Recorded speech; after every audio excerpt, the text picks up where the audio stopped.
Talk Radio. This thing right here is for my peoples in the streets. Yes, today. Blog Talk Radio. All right, welcome to Rsg One Mic. We're back in the building. Had a lot of fun. Hopefully you've been to realsportsguys.com. We got a lot of content coming. Just dropped an interview with Ryan Harris, former Super Bowl champion and best-selling author, and a great one. If you have a chance, check it out. You can also catch our content on Real Sports Guys on most social media platforms. We're just pushing stuff out, and I got the crew with me today. We were going to have my man Hank here, but he got caught somewhere out there, and as my brother would say, give a damn.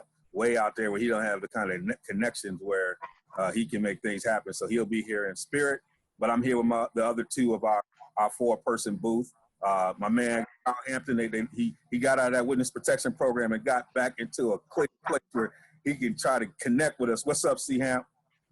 I'm doing well, man. Yeah, I couldn't get to the crib in time, so I had to go parking garage, so I just try to make it work like we do in the South Side. We the Real Sports Guys. We underground, man. We ain't got no budget. You just got to do it for what we try to make lemonade out of lemons. That's what I tried to do last week. So, lemonade didn't turn out that sweet, but it's all right, though. I'm going to come back, so.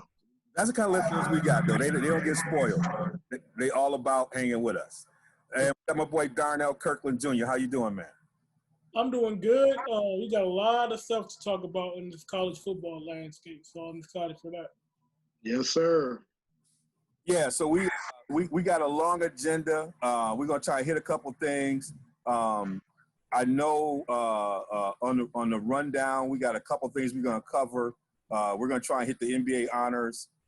We're gonna in our Power to People try to hit on some of this, the response to what we heard from DeSean Jackson being put out there and what's going on, and we haven't weighed in pretty heavily on some of these things, but we always want to try to bring a grounded perspective to it. We're not trying to be hot button over here at RSG. We're just trying to get to the underbelly to advance the movement, and so we'll hit on that.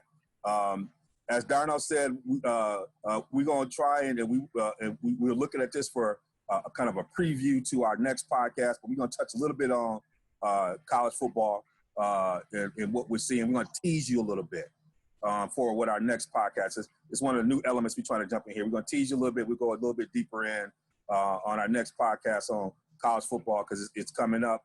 And there's some folks who are still doing their business. And so we want to talk about that. And then, we always drop the mic with Hank, but he's not with us. So I guess one of us will figure out who's going to drop the mic. We'll figure out on the way through the show, but we'll figure that all out. We just how we do on our RSG. We're just going to keep it moving. But, hey, we're going to go in here into the open mic.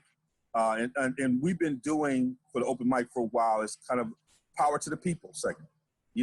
Given there's a movement out there, we are never not going to be part of the movement. So we kind of turned our open mic into a power to the people moment. And so we want to use this as an opportunity to, weigh in. We had DeSean Jackson had a post.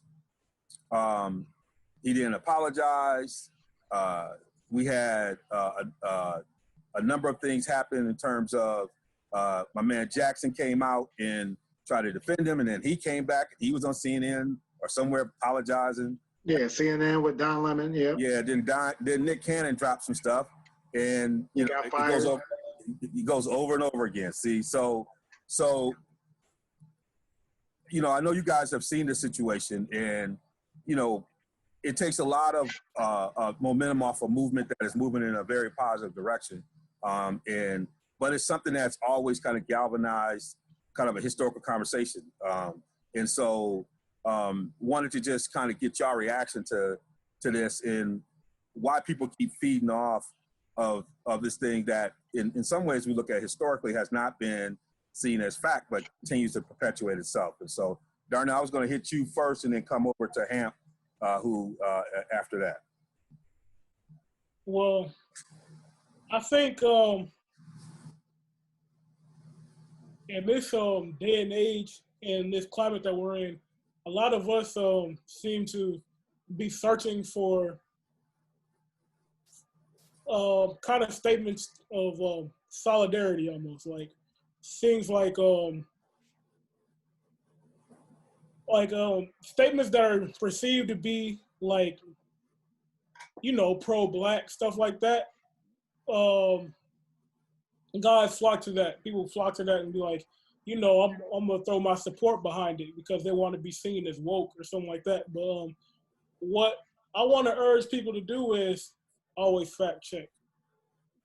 Read things fully. Like when you and in the case of Nick Cannon, listen to the interview fully.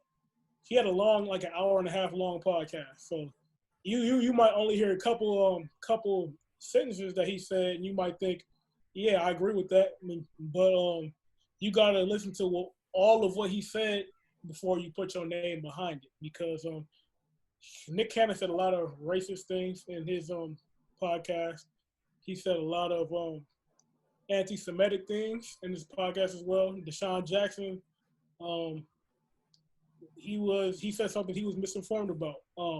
And in my opinion, with DeSean Jackson, because his thing, his scandal happened right after the Louis Farrakhan speech, right? So he was probably listening to the speech. But he got as people would say, gassed up about the speech. You listen to the speech, you're feeling, sure of yourself. So you say something and it's not necessarily correct, and you gotta. It's like they say in kindergarten: think before you speak. You gotta think fully. What am I saying? What is the impact going to be?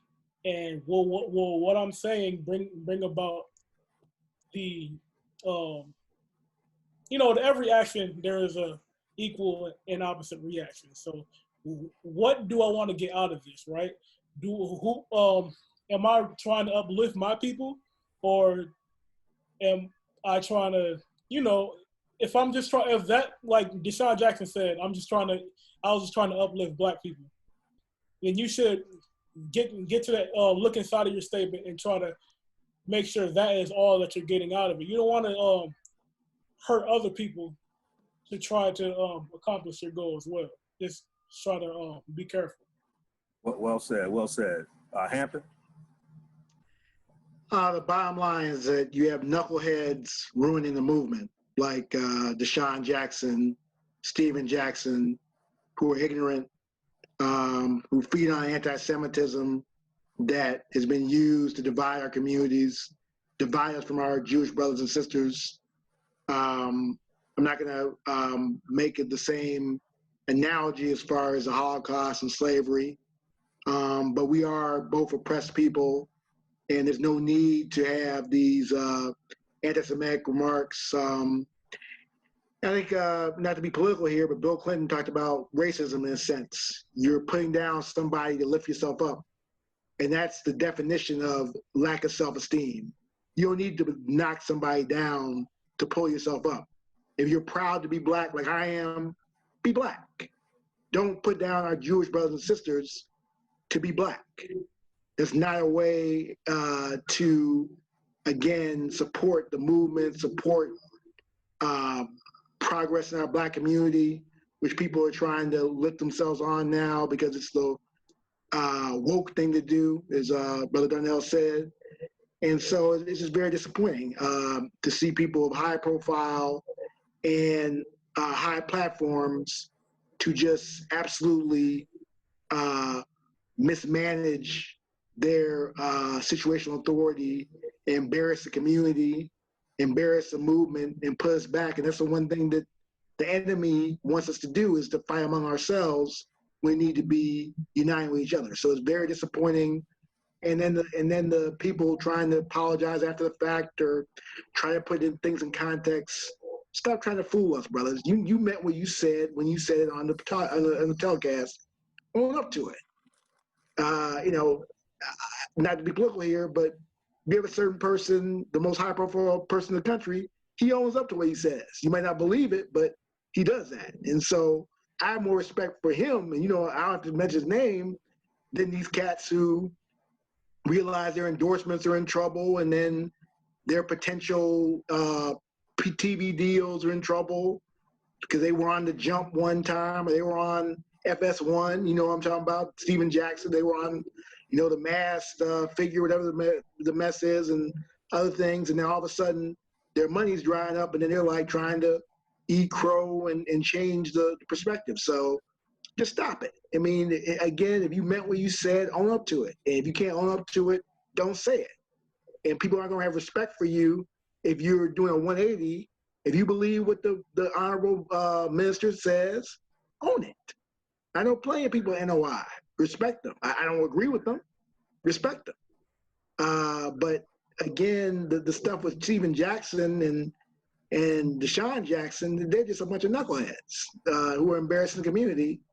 I'll be ashamed of themselves. Yeah, I was texting back and forth with Darnell on this topic, and one of the things that it continues to be this search, particularly in the Black community, for recognition for its origin. And growing up in education, when we looked at history, Black folks were not depicted in our public schools and our spaces in terms of its history, not knowing the origins and understanding of civilization. And so when you hear a lot of these other movements, sub-movements around some of this work, a lot of it is trying to get at some of this origin stuff. And so, I thought Henry Louis Gates, in his recent documentary series, did an incredible job in terms of addressing that issue around Africa and the greatness of its civilization. And I think if you understand that, then you don't have to put anybody else down, right? You can really anchor who you are in what that means for that continent and where you are from. And so, I think, again, this is something that has taken so much energy from what I think is a very positive movement and being focused, which is really important. And I think one of the things that we have to do is get back to the important parts of the topic, get back to the important platform, be disciplined about what it is we're talking about. Don't use this time to wild out and misdirect, but stay disciplined on what is important as we're beginning to move and get progress in this. So, I think both you brothers gave some really good responses and advice to this. These are the same things I would say to these brothers if we sat down with them in person. Y'all know me, I know y'all. Kind of conversations we would have about it. I'm sure cats have reached out to them to have those conversations. We need to be thinking about how do we organize PACs so people can be organizing their political message. I mean, there's other ways we can put our energy together to try to move the agenda. We do have Madison right now. Kaleem Care has a PAC, Black PAC. So yes, that's where the energy should be, not on this stuff. I don't know what's happening in Ypsilanti. Y'all need a Black PAC. That's right. We need a Black PAC in Beloit. That's right. We need a Black PAC everywhere with a nonpartisan agenda of change. Yeah. Yes. So I mean, when athletes and entertainers, but we're using this because we've been applauding a number of our athletes who have taken what I do appreciate about this story, and I want to end on before we move on to our cipher, is I appreciate Julian Edelman in the way he responded, and I appreciate what he and DeSean are going to do, because I think that gets back to Darnell's point about education. Like, the response was, we're going to walk this road together, right? Which I think is an example of how you should respond to this stuff. I thought Edelman did an amazing job in his response, but I think DeSean did an amazing job in his willingness to be humble enough to then go on that journey. And I'm looking. You believe that? I give Edelman props, but DeSean's just trying to eat crow. I mean, well, he might be, but I think I would say I'm not going to debate this point too much because I don't know what's in his heart. But I would think that show his heart by his initial statement. That's what his initial statement. But his initial statement was on a lot of fact. I'm not going to argue a lot about this. I have a developmental framework on people, so I'm not going to say where they are at this point is where they're going to be. The fact that he's willing to go on that journey, and these two, because you need more communities doing that.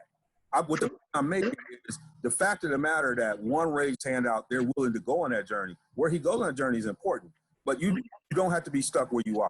And the fact that they were able to find that common ground, to me, is a step in a right direction, because I believe that DeSean was. I will leave that alone, but I believe that I think that the point that those two are connecting is an important point. And I thought Edelman had a really good message, because he could have hyped it up and been in the hole, but I thought Edelman had a really good message. One thing I'll say to close this statement out is that I'll concede that fact, but also concede that DeSean Jackson had the opportunity to be at one of the prestigious universities in the world, Cal Berkeley, and now he's come up with some mess. So it reflects badly on Cal Berkeley that he would come out in this mindset, being exposed to some of the best scholars in the country. Not better than Stanford, obviously, but you know. So but you are assuming that he was exposed to those scholars just because he was there. You he had the opportunity to athletic infrastructure. You and I know enough about this athletic infrastructure. Cats are, because they were there don't mean they were exposed. Huh? Cardell Jones says they didn't go there to play school. I mean, yeah, that's true. I mean, That's true. Don't mean he was necessarily entrenched in his education. We don't know. Yeah, but for every DeSean Jackson, and I would argue the stuff we're talking about right now in many of these history departments, they don't even get at. They don't get at a lot of these history departments. You don't get tenure talking about some of the stuff we're talking about in some of these history departments. You got to be in Afro-Am. You got to be in some other stuff. So it's, unless he was in some spaces, but we don't know what he took. And because he was enrolled at these universities, that's a whole nother topic. Doesn't mean that's what he got. He was probably in practice when they were teaching that class. So we'll talk about that later. We can dig into it. I'm not throwing shots at Cal Berkeley, but that's anywhere. That could be Michigan. That could be anywhere. So, all right. We'll come back to this topic because I'm sure we'll have something else come back up. But we're going to go into the cipher. It's NBA honors time. Now, it's going to be a little bit weird now. They're in the bubble. They've done a lot of different interesting things. We got the snitch line. We got a lot of stuff going on. But even now they've talked about the honors, how they're going to honor each other and who's going to get whatever the awards are based on what happened through March. So these last, 8 games they're going to play are not going to be considered as part of the awards. They're going to vote and do all those things. So we thought we'd do our own. We'll go through some of the categories and kind of talk about our own people. So where do y'all want to start? Y'all want to start with the MVP or where do y'all want to go? This is your show. You tell us where to You start. want me to tell you where we'll go? Okay, we're going to, why don't we start with the MVP? Okay. So Giannis, enough said. Huh? Giannis, enough said. You see, over there in Wisconsin, he gonna yell one. No, if I lived in Timbuktu, I'd say Giannis. Okay, because, all right. Who you got, Darnell? Who you got down there? Huh? Giannis, the best player on the best team. He is also the most impactful player on defense and offense. So, gotta be honest. I mean, I'm gonna go on that one. Yeah, I love Giannis. Y'all, all the good reasons. I'm going LeBron. Nah. Leading the league in assists. LeBron's dominating. His team they're nowhere where we thought they were going to be. With all the stuff they've been through, with everything else, LeBron Anthony Davis, they got LeBron James. They got 2 of the top 5 players in the country. How old? What, 35? Frank Bogle. LeBron at 35 is leading the league in assists. Come on. Leading the league in assists. I don't want to hear it. Leading the league in assists. He got those gaudy numbers. Averaging 25 points a game at 35. If Giannis is averaging 25 games at 35, right. Come on now. And he playing in the West. He playing in the heart. He playing in the heart of the division. I don't want to hear y'all. Y'all on your own.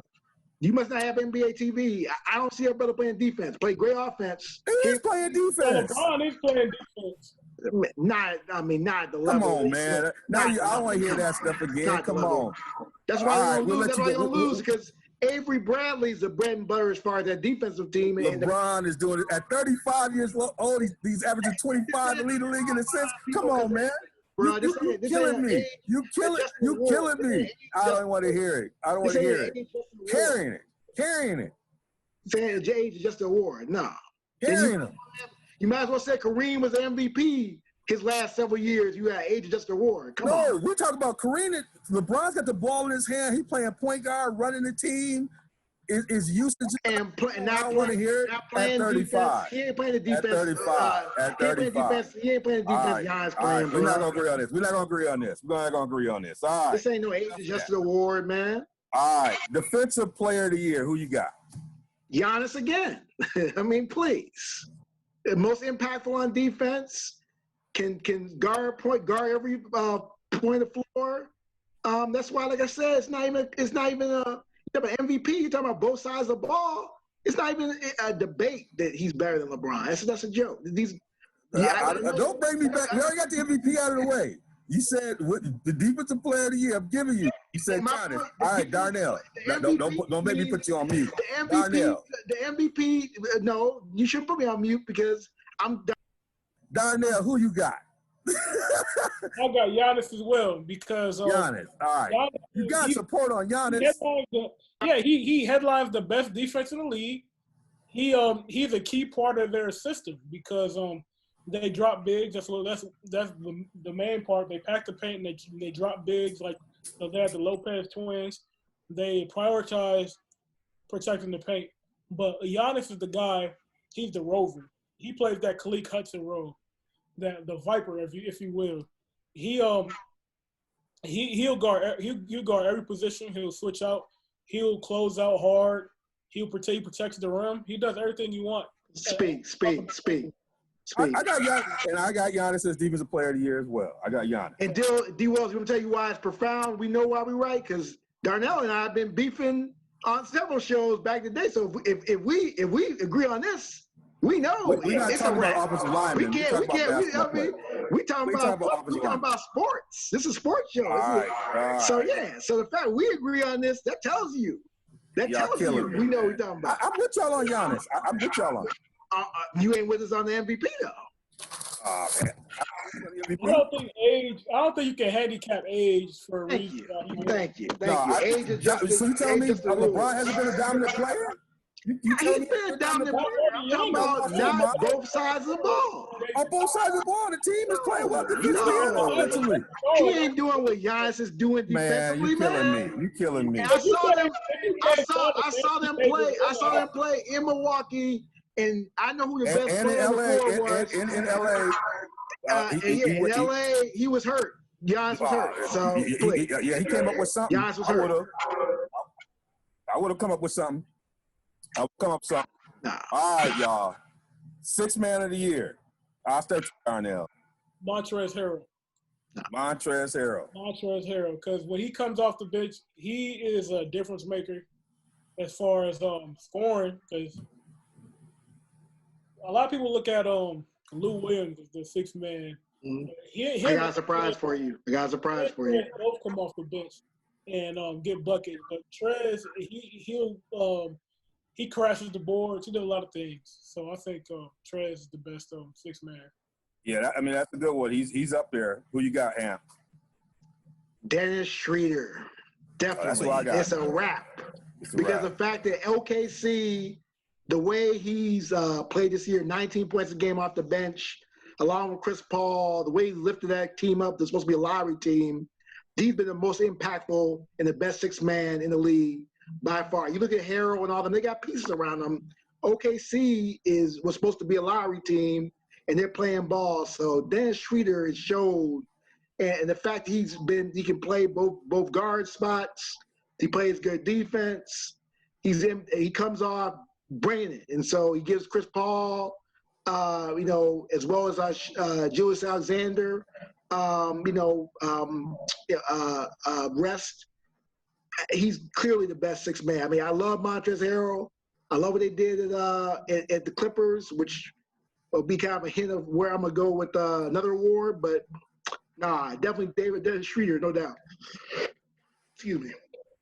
Yeah, I got Dennis Schroeder as well for the same reasons. I got Dennis for the same reasons. So I think we're both on the same page on that. I think he is.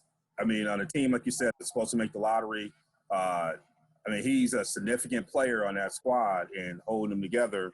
And I think his game has even matured even more. I thought he was beginning in Atlanta to make moves, but I think being in that environment, I think he's really meshed well, and he's a significant player on that one. So I would give that.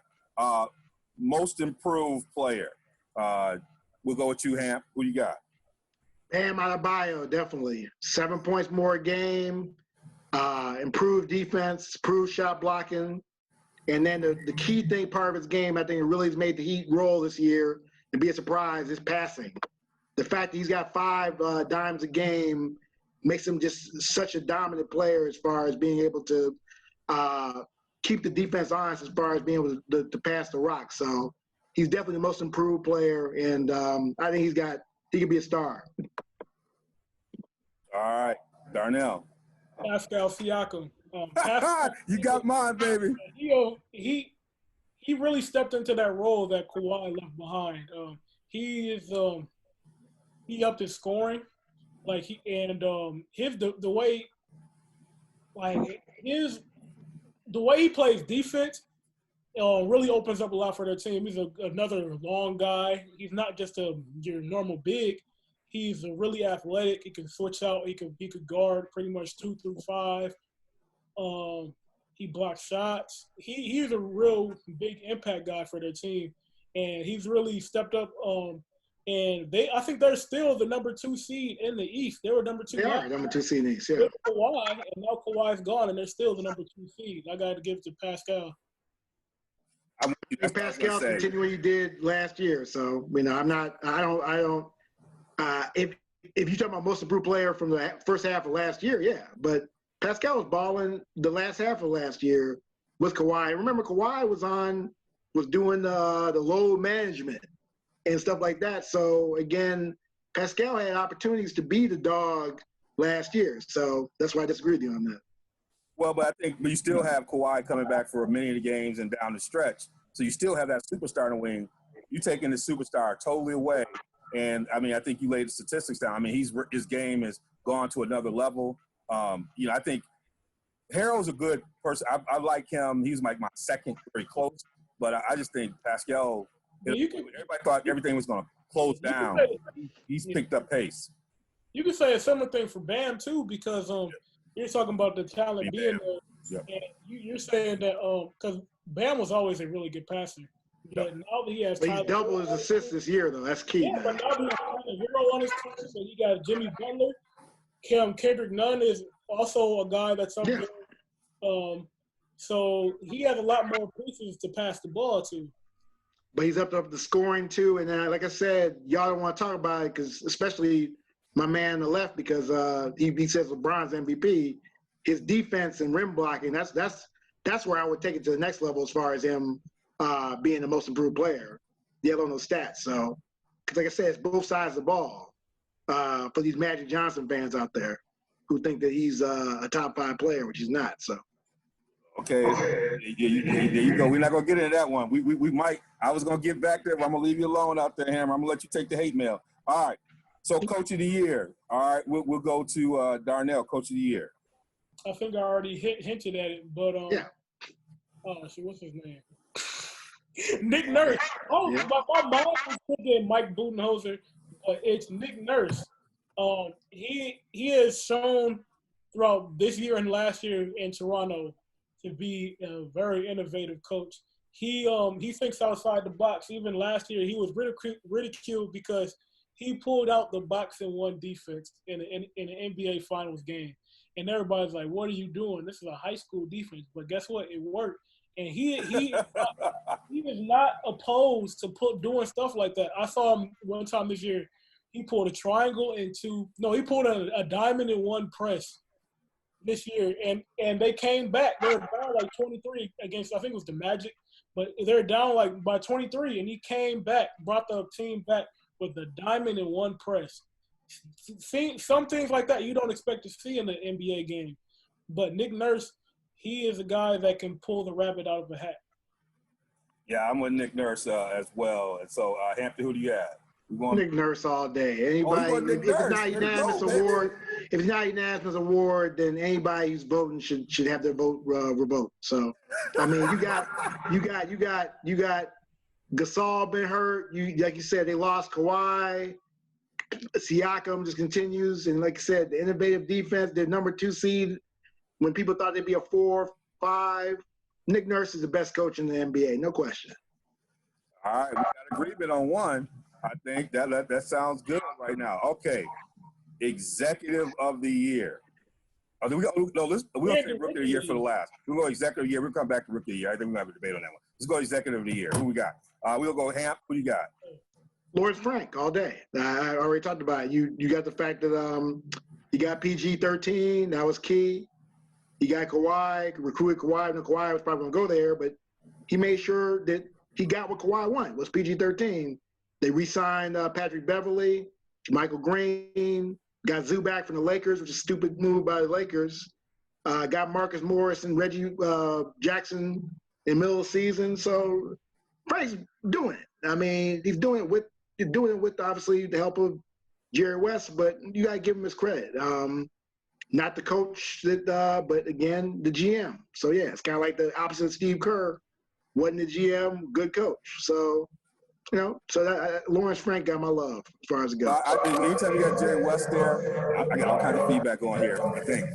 Anytime we got Jerry West going here, it's hard for you to take the credit. But and they had a solid team before a lot of these moves. I mean, they made run last year with a solid team as well. So, but Lawrence Frank, he's going to get some consideration. All right, Darnell. I'm going Sam Presti because if there's a very few times in sports where you can successfully rebuild a team without fully bottoming out. OKC, they found a way to move off of Russell Westbrook's contract and Paul George and somehow end up with the same amount of wins this far. They're at a higher win percentage this year with Chris Paul. They're expected to be outside the playoffs. And not only do they have the team that they currently have, they have so many picks. I wish I had it pulled up right now how many picks they have. But I think they have 2 first-round picks for the next, 5 years straight. Yeah, they're role players, though, so big deal. They got a bunch of role players. I mean, they're going to get – in the playoffs with 5 years of 2 first-round picks. We've seen this with Boston. The way Boston has higher picks, man. That's a bad analogy, bro. Boston had higher picks. These are not going to be great picks, man. That's why I wouldn't give. I mean, I wouldn't. He should have gotten more picks for what he did. I thought he got less value for PG-13 than he should have. PG-13 is one of the best players on the planet. Only problem is him is injury, but he should have gotten more for it. I mean, everyone gave Sam props for getting, but he should have gotten more for. Oh, Amber, you're taking Lawrence Frank, who got probably the best decision maker consultant there is. I mean, everywhere he's gone, it's been listening to him. So it's like he's sitting there with the super tutor in the background. I'm gonna go with somebody who was in a dumpster fire, and his team is turning around smelling good. And I never thought I was gonna say this. Rob Pelinka. And when I looked at what Rob had to do, at the time they made a trade for AD, everybody's like, ain't no way in the world he's going to be able to put a roster together. He had to. You mean Rich Paul, right? Let me get my statement out. Not only did he have to trade all them youngins to get him, he had to then cut bait with the other half of the lineup. And I didn't like the fact that he let my boy Mo Wagner go, but that's all right. He had to do it. Coach was gone as well. Had to rebuild the coaching staff, had to come back with a team. He got the pieces together. He got Danny Green. He got DeMarcus Cousins. All he got hurt, still was a good pickup. Quinn Cook is done well. He brought Dudley in, who's been good in the locker room. Avery Bradley, who is not with him now, was solid. You got JaVale McGee. You got KCP.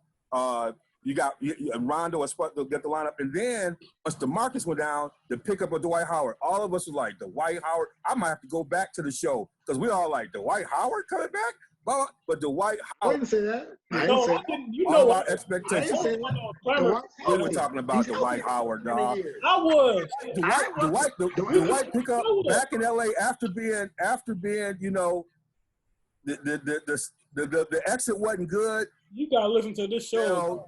Palinka's done his thing, and I would have this time. I should have been on the show. I would have been vehemently against that because I think that Dwight's healthy for the first time in years, and he looks great. So I'm glad. And Pelinka made that without having Jerry West in his ear. Yeah, we're gonna get to Rookie of the Year. We'll get to Rookie of the Year.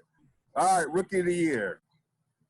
I'm gonna save Hammer for. Let me go down first. Come back to Hammer. I know what Hammer gonna say. Go ahead. I got John Morant because even though I think Zion Williamson is the better player, Yeah. and has shown to be the better player right now. But Rookie of the Year is about merit. We've seen in the past where Malcolm Brogdon has won the Rookie of the Year award over Joel Embiid and things like that, where Joel Embiid was injured for most of the year. He came back and showed himself to be the player that he is, but he only played a few amount of games. I think that's the same situation for Zion Williamson. And I think Ja should win the award because of the work that he's put in. All right, Carl. Definitely Zion. You look at the first game, shot threes all day. I mean, I don't care about the small – Patrick, you had small sample size of, 40, 50 games. So give me the best rookie. We're talking about 19 games. See, we're not talking about sample size of 40 or 50 games. We're talking about 59 games versus 19. That's not a sample size. That's a crazy deviation. I don't know, excuse my language. Ja Morant turns the ball over too much. Three turnovers a game. He's a point guard on a team that's competing. This is something I got to talk about. We talk about high turnover guards. The best point guards in the history of the game have been high turnover guards because the best point guards, they take risks, especially at the younger part of their career. You got to remember Jason Kidd, Magic Johnson, Isaiah Thomas. All these guys have averaged more than four turnovers a game at some point. In an assist, though. The ratio is better than Ja Morant. Ja Morant's is like – But he's a focal point night in and night out. As a rookie? One of them gets some of the toughest in the game. Night in and night out. Ask anybody who you want to face. What is the premier position in basketball right now? It's that point guard position. And in fact, no, but Zion doesn't have a position. That's why he's the most important. Because he can roll. You know why he can roll? Because he has Brandon Ingram and he has Holiday. He has guys on his team that take pressure. Wait a minute. I got the stats. I wish I could show my screen, but it's on my cell phone. You want to see Isaiah Thomas's rookie stats? 17 points a game, 7.8 assists, 4 turnovers. Yeah.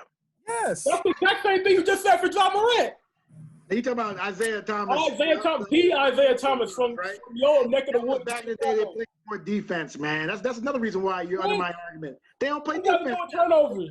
Turn over the ball with less defense. You're talking about 19 points, and he's away right now. He probably not gonna play the rest of maybe 2 games in the rest of the season. You're saying they played more defense in the 80s? They was averaging 120 points a game. Did you see what Alex was talking about back then? The Pistons were playing defense back. They're East Coast. No, they didn't do that till later in the 80s. Remember, in the early 80s when they had Kelly Tripucka. That was an offensive time period. That was offensive juggernaut. He's playing defense. Playing defense. You saw crazy teams were the Sonics, the Denver. They were. I used to look at when you weren't born. I would say this. The box scores, bruh. And I'm telling you, I saw the West Coast teams, the East Coast teams were bringing in some defense. Look at the stats. I'm looking at the stats. I'm showing you the stats. He's the East Coast guy. He's East Coast guy. We're not talking about he didn't play for the Clippers. He didn't play for the Mavericks, which he forced himself. Remember, the Mavericks won him and he forced himself out, and they picked Mark Aguirre, and the rest is history. In fact, they got Mark Aguirre to be with the Pistons to get their title. So, no, I mean. Don't start arguing with me about that. Hammer, you seem to have a lot to say. So I do want to ask. You have a lot to say, bro. We all have. I know we got a lot to say. So, but on a serious note, as we drop the mic, we're going to drop the mic a little bit different at the end. Given your background and your awareness of just politics and history, we lost a legend, John Lewis. I graduated from Beloit College, and one of our alums, Jim Zwerg, actually was on the bus with John Lewis as a young person going down as part of the Freedom Ride. And he was on it when they have that picture of them getting beaten. Jim was in that picture and had a relationship with him. But, I know you, your awareness in history. I just maybe love talking about it. You to offer perspective on what it means to lose someone like this. Well, I'm going to bring it back to real personal. as you probably know, I have most of my family's in Atlanta now, and I was in Atlanta when the diagnosis came down. I was crushed because someone who took the beatings he took, all the times that he was assaulted, almost killed for giving rights for us to vote and rights for us to be full human beings on this planet. We still aren't right now, sadly. Cancer took my mother out. The same cancer took him out. And that's the thing that really profound to me, that a man that went through all the battles he went through, the pancreatic cancer was the one that took him out. It's just unbelievable to me. But getting back to his history, John Lewis, we should give John Lewis love and not make it political, but we need to pass that John Lewis Voting Rights Act. We do not have voting rights in this country that John Lewis bled for. We also need to change the Emmett Pass Bridge for John Lewis. And it's going to be a huge loss to Atlanta and the whole country, but especially Atlanta too, because he was able to foster again the new South and new Atlanta in the lens of, I saw some things today on TV, but I'm glad you asked me to drop the mic on this. Young people, he's not like these highfalutin politicians who don't want to go up in the struggle. He went to the hood in DC, sat down with some young men and women and mentored. That's the thing, and took their questions authentically. Someone who didn't have to do that, not even in his district, for southeastern Wisconsin. So his impact is amazing. The conscience he has is amazing. The fact that he wanted to go to Troy State, which was he was born in Troy, Alabama, and couldn't go to Troy State because of racism, had to go to Fisk or upgrade HBCUs and American Baptist as well. But John Lewis, like I said, and the one thing about John Lewis is this ironic, I'll break down you want me to break down the political history for you, I'll break it down for you. Ironically, when John Lewis ran for Congress, he was not the black person's candidate. It was Julian Bond. That's the thing that's crazy about it, that people were skeptical about John Lewis and thought he had sold out because he won the race because he got majority of white Atlanta support and Jewish support in Atlanta, and they were against Julian Bond. So the fact that people were skeptical of him and the fact that he immediately, he did what he had to do. The politics is a game. You gotta win. If you don't win, you don't govern. So he played the game, he got in there, and then as soon as he got in there, he took care of business. That's the bottom line. It's different between campaigns and governing. And he governed. He legislated. He advocated. He fought for us. He mentored. You talk about a lot of people who are in the Congress right now, the younger members, the members who are in the CBC, Congressional Black Caucus. His impact is amazing. So it's a huge loss for this country, along with, not to go off tangent, C.T. Vivian, and huge loss for this country. It's sad, this year, 2020, we're just losing a lot of our leaders. But the thing I'd say is the answer is just so sad. It's just a tragic. One of my friends from Milwaukee, same thing, about 6 months, just taken out. So just ghosted himself when he passed away, early age of 50 with a child. So we pray for his family. We also pray for, I put the big perspective, the Democratic Party has to choose the next person to replace John Lewis. That's going to be interesting because you know how Atlanta is. You got family down there. There's a lot of politicians been waiting for John Lewis to get on the scene for a while. So, but it's kind of like, following Lombardi, following Phil Jackson. Good luck in following that, because you're not going to have the impact that John Lewis had. And the fact that these senators can't even get the right person right, that you're going to have Elijah Cummings' picture and try to use John Lewis is just embarrassing. Embarrassing. I mean, I don't get political here, but you know what both parties they came from, you know what body they came from too, as well. And just a disrespect. And also, I'll break it down too, because you want me to break it down. The fact the president couldn't get on a microphone and say, his aides had to say that John Lewis is an honorable man, just shows how bankrupt he is as far as the so-called leader of this country. And so, and in fact, he attacked John Lewis too while he was alive and well. And so John Lewis fought hard to the end. You saw the Oprah interview. You saw he was marching with his mask on. Like I said, put your mask on. I'm at home right now. I don't have to wear a mask right now. But if you're outside, wear a mask, please. He wore a mask for a reason. So again, he was there, and he understood the Black Lives Matter movement. He understood the movement for systemic change. The main, like I said before, we got in the Georgia House right now. They want to do a John Lewis statue. Like we talked about the other day. Get off the symbolism. Give me some systemic change. That's what John Lewis fought for. That's what John Lewis bled for. That's what John Lewis lost his life. That's what John Lewis had to. Dr. Martin Luther King had to give him a cap to protect his head because he was afraid he was gonna get whooped again and get an aneurysm or bleed to death. That's the thing we have to do with John Lewis. So, and the fact that certain people in this country did not get to the mic, and you're gonna do stuff at half-staff symbolism. Again, give us our voting rights back. Give us our dignity back.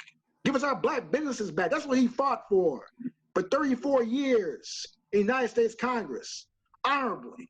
And like I said, he wasn't perfect too. I'll break it down. He wasn't with President Obama in the beginning. He was with Hillary Clinton because John Lewis learned when he was against Obama, and he became one of Obama's biggest backers and got the Congressional Medal of Freedom in 2011 like he deserved. So again, rest in power, rest in heaven, John Lewis. You're a great man. We need to build on your legacy, but it's just so sad that, again, like I said, it was just so profound, Brother D. Wells. I'm about to leave Atlanta. I heard the diagnosis, and I almost cried. I was just like, this is unfair. So that's all I have to say. Drop the mic. All right, thank you, brother. Till next time, y'all. Peace. Log Talk Radio. This thing right here is for my peoples in the streets. Yes, today. Log Talk Radio.